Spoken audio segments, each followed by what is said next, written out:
પરંતુ હવે આપણી સાથે નોવામાં પ્રોફેશનલ ક્લાયન્ટ ગ્રુપના સાગર દોશી જોડાઈ ગયા છે. ગુડ મોર્નિંગ સાગર. સાગર, આ સપ્તાહની શરૂઆત પોઝિટિવ ઝોન સાથે આપણને થતી જોવા મળી છે, પરંતુ એક ગેપ પછી ક્યાંક ને ક્યાંક એક રેન્જમાં માર્કેટ અટકી ગયું છે. પરંતુ બીજી તરફ અગર જો હું બેંક નિફ્ટીની વાત કરશું તો ત્યાં આપણને ખાસ કરીને લાર્જ કેપ કંપનીઓના જે પરફોર્મન્સ નથી મળી રહ્યા, ચાહે આપણે HDFC બેંકની વાત કરીએ, ICICI બેંક જેવા મોટા કાઉન્ટર્સ છે જેનું પરફોર્મન્સ ખૂબ જ અત્યારે આપણને ડાઉનફોલ પર જોવા મળી રહ્યું છે. એ બધા પણ કાઉન્ટર્સ કહીએ તો એક રેન્જમાં ફસાયેલા છે. એને કારણે કરીને ક્યાંક ને ક્યાંક બેંક નિફ્ટીનું પરફોર્મન્સ થોડુંક ધીમું અહીં આપણે જોઈ રહ્યા છે. અને બીજી તરફ અગર ગ્લોબલ સંકેતોની વાત કરશું તો ડેફિનેટલી ક્યાંક ને ક્યાંક ટેરિફને લઈને નવા આપણને ક્યાંક ને ક્યાંક એક કહી શકાય કે આઉટકમ્સ આવતા જોવા મળ્યા છે. તેના ઇમ્પેક્ટ પણ આપણે ઓવરઓલ જોઈ રહ્યા છે. બ્રેન્ટ ક્રૂડની વાત કરીએ તો ત્યાં પણ હવે ધીરે ધીરે ખરીદારી તરફ મૂવ થતો જોવા મળી રહ્યો છે ઓવરઓલ. તો આ બધા જે સંકેતો જે બની રહ્યા છે તેની વચ્ચે અહીંયા તમે માર્કેટને અહીંયા કેવી રીતે જોઈ રહ્યા છો? Good morning. First of all Japan માર્કેટથી અને વર્લ્ડ માર્કેટથી સ્ટાર્ટ કરીએ તો લાસ્ટ ટાઈમ આપણે ડિસ્કસ કર્યું કે જાપાનમાં ઇલેક્શન પછી એક સારું એવું મોમેન્ટમ જોવા મળી શકે છે. તો JPYમાં લાસ્ટ વીકમાં આપણે 3% એપ્રિસિએશન જોયું છે, વિચ ઇઝ ક્યાંય ને ક્યાંય ગ્લોબલ માર્કેટ માટે વોલેટિલિટી આવતા ટાઈમમાં એ ક્રિએટ કરી શકે છે. તો તેના ઉપર એક ઇમિડિયેટલી ધ્યાન આપવું જરૂરી છે.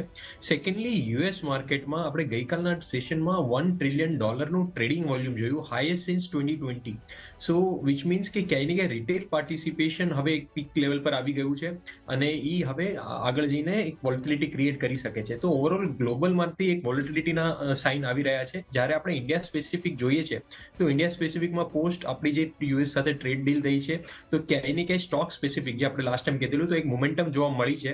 બટ હજી બી નંબર ઓફ સ્ટોક જે આપણે શોર્ટ ટર્મમાં જોઈએ છે અબાઉટ 220 DMA આપણે ઓલમોસ્ટ શોર્ટ ટર્મમાં જોઈ રહ્યા છે. બટ આપણે અગર લોંગ ટર્મમાં વાત કરીએ કે સસ્ટેનેબલ રેલી માટે, સો કરન્ટલી 40% સ્ટોક છે જે 20 DMA ની ઉપર છે, એ જનરલી 55 to 60% રેન્જ અગર ક્રોસ કરે છે તો આપણે એક સસ્ટેનેબલ રેલી જોવા મળી શકે છે. બટ હજી બી ક્યાંય ને ક્યાંક આપણે શોર્ટ ટર્મમાં કન્સોલિડેશન જોવા મળે અને માર્કેટમાં અગર માર્કેટ બ્રેથ ઇમ્પ્રૂવ થાય છે તો પછી આપણે એક સસ્ટેનેબિલિટી રેલી જોવા મળી શકે છે. તમે ક્રૂડની બી વાત કરી તો ક્રૂડમાં એક રાઉન્ડિંગ બોટમ બની રહી છે અને લાસ્ટ વીકમાં આપણે જોયું કે US ડોલરમાં ક્યાંય ને ક્યાંય એક સેલિંગ પ્રેશર હતું તો US ડોલર એક સપોર્ટિવ કરી રહ્યું છે કોમોડિટી માર્કેટને.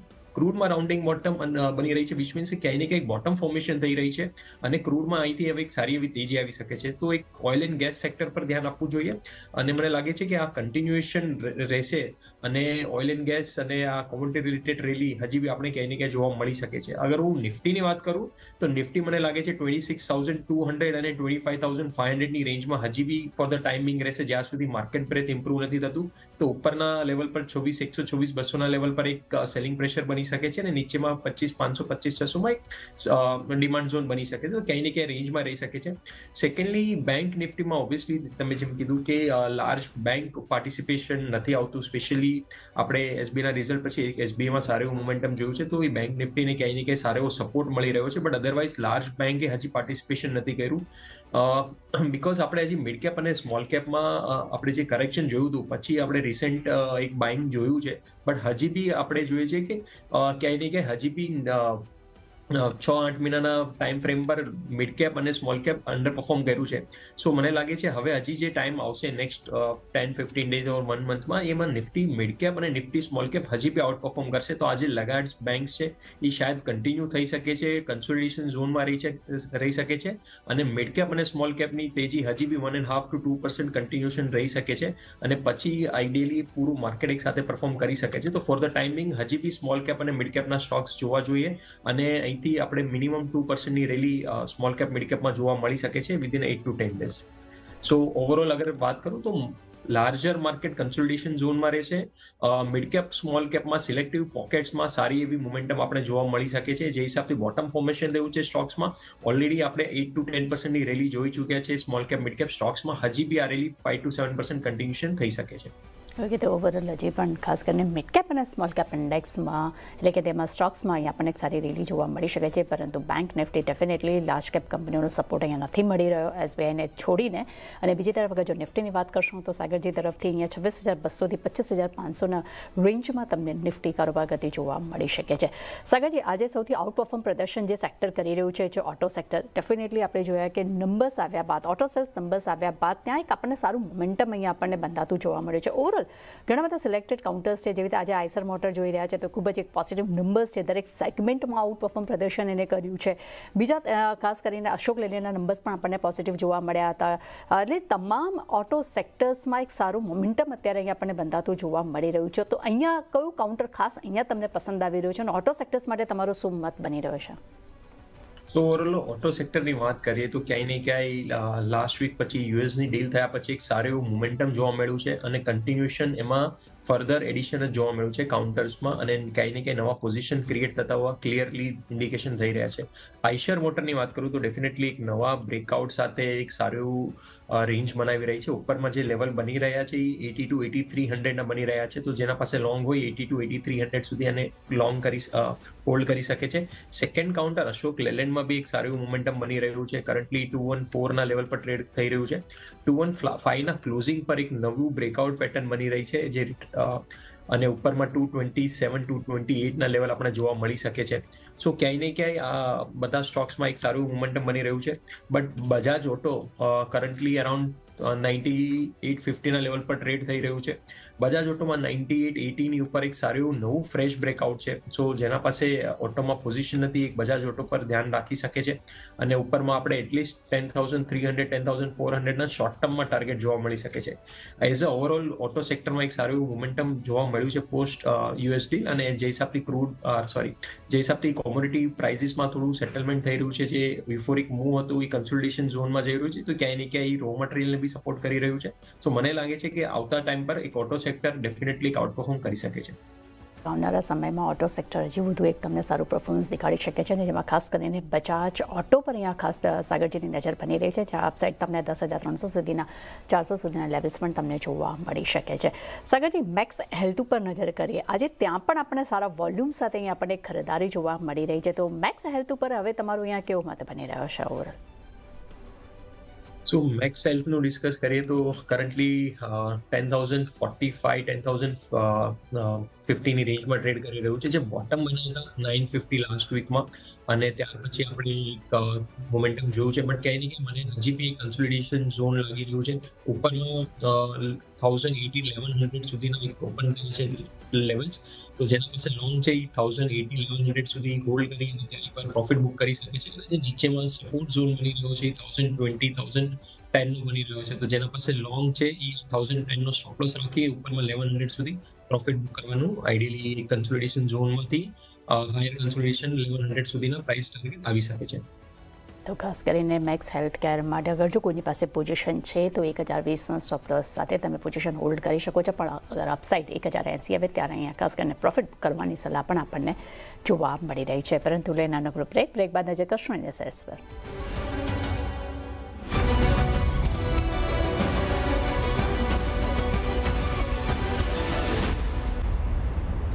બ્રેક બાદ ફરી આપનું સ્વાગત છે. સાગર દોશી આપણી સાથે જોડાયેલા છે. સાગરજી, ખાસ કરીને આજે નજર કરીએ તો ઇન્ડસ ટાવર પર મારી નજર બની રહી છે. વીકલી હાઈને આજે એને આપણે ક્રોસ કરતા જોયો છે. 461નો વીકલી હાઈ હતો અને ત્યારબાદ આજે આપણને એક સાથે કહી શકાય કે સારા ગેપ અપ સાથે આજે આપણને કાઉન્ટર ખુલતું જોવા મળ્યું. અત્યારે ડે હાઈ ઉપરની આસપાસ કારોબાર કરી રહ્યો છે. ઇન્ડસ ટાવર પર તમારી કેવી નજર બની રહી છે હવે અહીંયા?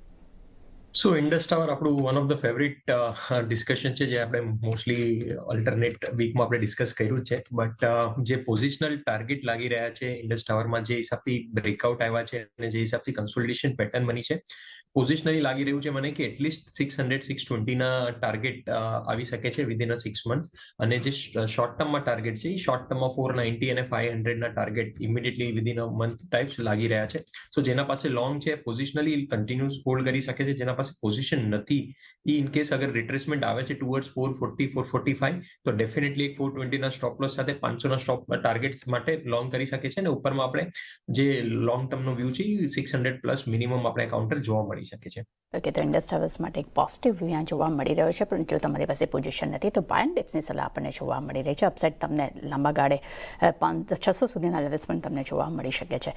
સાગરજી, ત્યારબાદ અગર જો નજર કરશો તો પાઇપ કંપની એસ્ટ્રલ લિમિટેડ પર નજર કરીએ. અહીંયા પણ અત્યારે આપણે હું ચાર્ટવાઇઝ અગર જોઉં છું તો સારા એવા આપણને ગેપઅપ સાથે આજે આ કાઉન્ટર પણ આપણને ખુલતું જોવા મળ્યું છે. ઓવરઓલ અત્યારે આપણને એક સારા એવા સપોર્ટ સાથે સારા વોલ્યુમ સાથે અત્યારે ડે હાઈની આસપાસ આ કારોબાર કરી રહ્યું છે. તો અહીંયા કેવું ધ્યાન બની રહ્યું છે હવે?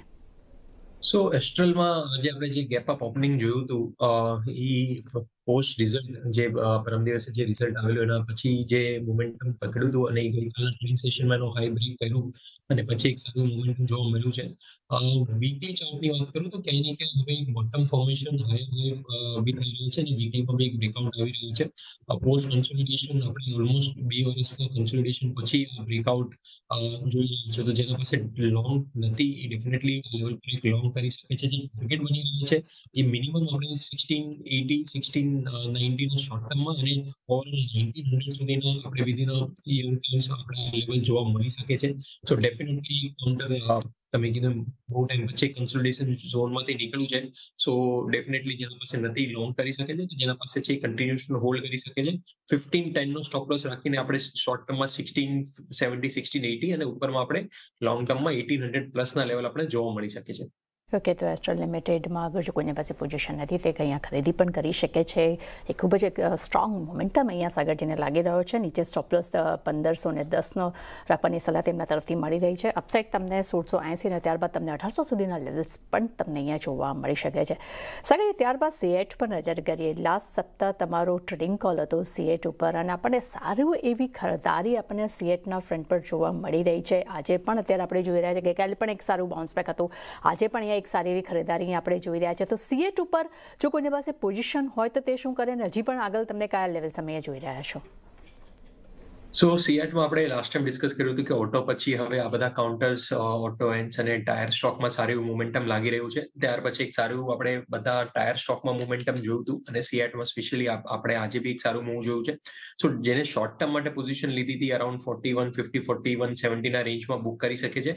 બટ ઓવરઓલ ક્યાંય ને ક્યાંય મને લાગી રહ્યું છે કે કાઉન્ટર હવે નવા હાઈ માટે ઓપન છે, જે મિનિમમ 4400 ઉપરના આપણે હાઈ જોવા મળી શકે છે. સો જેના પાસે લોંગ છે એ ડેફિનેટલી હોલ્ડ કરી શકે છે અને આપણે ઉપરમાં 4400 સુધીના આપણે ટાર્ગેટ જોવા મળી શકે છે. તો સીએટ માટે એક પોઝિટિવ વ્યૂ અહીંયા આપણને ફરી અહીંયા જોવા મળ્યો છે. જો અગર કોઈની પાસે પોઝિશન છે તો તે હોલ્ડ રાખી શકે છે. હજી પણ તમને એક લાંબા ગાળા માટે તમને સારા રિટર્ન્સ આ કાઉન્ટર આપી શકે છે. એટલે તમને 4400 સુધીના લેવલ્સ આવનારા સમયમાં તમને જોવા મળી શકે છે. પરંતુ લેને બ્રેક બાંધે છે કરશું સાગરજીના ટ્રેડિંગ કોલ્સ પર.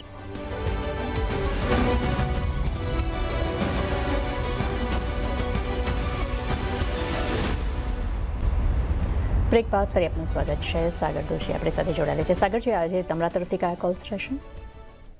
સો આપણે ફર્સ્ટ કોમોડિટી સેગમેન્ટ ડિસ્કસ કરેલું. યુએસડીમાં આપણે જે હિસાબથી ડીએક્સવાયમાં મુવમેન્ટ જોઈએ તો ક્યાંય ને ક્યાંય એક પોઝિટિવ સેન્ટિમેન્ટ બની શકે છે. તો અને સ્પેશિયલી સ્ટીલના કાઉન્ટરમાં સો જિંદલ સ્ટીલ એક 803ના લેવલ પર ટ્રેડ કરી રહ્યું છે. મને લાગી રહ્યું છે કે આજે ટાર્ગેટ અને સ્ટોપ લોસ બનશે એ 855 860નો શોર્ટ ટર્મમાં ટાર્ગેટ બની શકે છે અને જે સ્ટોપ લોસ રાખવાનો છે એ એક risk reward favourable stop loss છે અને 790નો સ્ટોપ લોસ એક રાખીને ઉપરમાં આપણે 850 860ના લેવલ જોવા મળી શકે છે. જે વીકલી કન્સોલિડેશન જોઈએ સો એક 20 DMA નું રિટેસ્ટ કર્યું છે. ડેઈલીમાં એક પેનન્ટ બ્રેકઆઉટ આવી રહ્યું છે અને ઇન્ટ્રાડેમાં બી એક સારા એવા વોલ્યુમ અને એક એંગલ પેટર્ન સાથે સ્ટોક મોમેન્ટમમાં આવી રહ્યો છે. તો મને લાગે છે જે ઉપરના ટાર્ગેટ બની રહ્યા છે એ 860 સુધીના બની રહ્યા છે. સેકન્ડ કાઉન્ટર છે NM ઇન્ડિયા, જે નિપ્પોન એસેટ્સ લાઈફ ઇન્ડિયાની કંપની કરન્ટલી 930ના લેવલ પર ટ્રેડ થઈ રહ્યું છે. NM ઇન્ડિયા જે ઉપરમાં લેવલ બની રહ્યા છે 1000 પ્લસના બની રહ્યા છે. પોસ્ટ બ્રેકઆઉટ હવે કન્સોલિડેશન પેટર્નમાં છે અને એનું રિટેસ્ટ થઈ રહ્યું છે. જે બ્રેકઆઉટનું કરન્ટલી 930ના લેવલ પર ટ્રેડ થઈ રહ્યું છે અને જે નીચેમાં સ્ટોપ લોસ રાખવાનો છે એ 910નો સ્ટોપ લોસ રાખીને આપણે ઉપરમાં 1000 સુધીના એક લેવલ જોવા મળી શકે છે. એક ઓલ ટાઈમ હાઈ બ્રેકઆઉટનું રિટેસ્ટ છે. તો મને લાગે છે આ કાઉન્ટરને ધ્યાનમાં રાખવું જોઈએ. સ્પેશિયલી જે લાસ્ટ વીકમાં આપણે મોમેન્ટમ જોયા હતા બધા અસેટ મેનેજર અને કેપિટલ માર્કેટના સ્ટોક્સમાં, તો મને લાગે છે આ કન્ટિન્યુએશન રહી શકે છે અને ઉપરમાં આપણે સારું એવું 1000 સુધીના લેવલ આપણે જોવા મળી શકે છે. અને થર્ડ કાઉન્ટર છે જે આપણે ઓઇલ એન્ડ ગેસમાં આપણે ડિસ્કસ કર્યું છે અને આમાં કન્ડિશનલ બાય છે હિન્દ ઓઇલ એક્સપ્લોરેશન. આપણે કરન્ટલી આ કાઉન્ટરમાં એક સાઇડવેઝ મૂવ જોઈ રહ્યા છે. 157ના લેવલના બ્રેકઆઉટ પર આપણે કન્સોલિડેશન પેટર્નનું બ્રેકઆઉટ અને એક ડેઈલીમાં અગર જોઈએ તો ઇનસાઇડ બારનું બ્રેકઆઉટ આવી રહ્યું છે અને 157ના ઉપર આપણે ઓલમોસ્ટ 175 180ના જે શોર્ટ ટર્મમાં ટાર્ગેટ એક ક્વિક મૂવ કહી શકીએ બની શકે છે અને 151નો સ્ટોપ લોસ રાખી અને 180 સુધીના આપણે ટાર્ગેટ જોવા મળી શકે છે. તો બેઝિકલી આ ત્રણ કાઉન્ટર છે જે ધ્યાનમાં રાખવા જોઈએ. ઓકે, તો સાગરજી પાસે તરફથી આપણને અહીંયા 3 ટ્રેડિંગ કોલ્સ અહીંયા જોવા મળી રહ્યા છે. ત્રણેયના લેવલ્સ તમે સ્ક્રીન પર તમે જોઈ શકો છો, જેના પર ખાસ અહીંયા નજર રાખવાની રહેશે. સાગરજી, આપણે ઘણા બધા સેલ્સ વિશે ડિસ્કશન કર્યું છે. આપણા ટ્રેડિંગ કોલ્સ પણ જાણ્યા છે. આપના તરફથી ડિસ્ક્લેમર. તો આપણે જે સ્ટોક અને સેક્ટર ડિસ્કસ કર્યા છે અમે અમારા ક્લાયન્ટો સાથે ડિસ્કસ કર્યા છે. It is safe to assume કે એ લોકો જે પોઝિશન છે મારી અને કોઈ બી એસોસિએટની કોઈ બી પર્સનલ સ્ટોકમાં પોઝિશન્સ નથી. Thank you. થેન્ક યુ સાગર, અમારી સાથે જોડાવા બદલ. તે સાથે જ માર્કેટ લાઈવમાં બસ આટલું. મને આપશો રજા. આગળ મારા સહયોગી નીરજ કંસારા લઈને આવી રહ્યા છે. કોમોડિટી લાઈવ જોતા રહેજો. સીન બજાર.